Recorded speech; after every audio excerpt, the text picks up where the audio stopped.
Yet the sales tools, or even worse, the SDR, BDR industrial complex, because they get to manage to metrics that don't matter at all, like dial to connect, and they're making up all kinds of things now: activations, completions, meetings. Like, there's only four Mm-hmm. outcomes, boys and girls. Yes, no, not me, not now.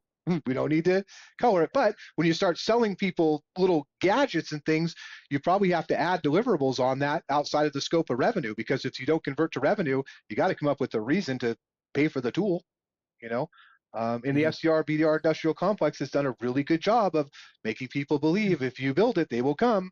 And I don't know, if you look at the tenure of sales reps and stuff, it's 3 months, 6 months, or people who are talking about how to do it, and they've had 11 roles in the last 10 years, or not 10 years, excuse me, 11 roles in the last 3 years.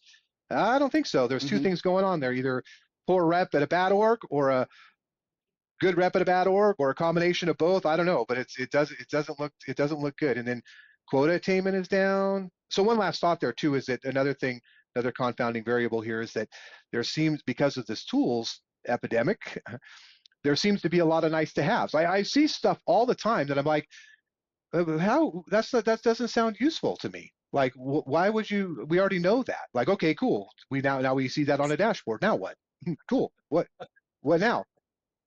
It doesn't Yeah. solve anything worth solving. It's like, what do you call it? It's a nice to have, right? It's a nice to have. And I think that creeps in and causes people a lot of problems too. I think that's going to get worse with AI, isn't it?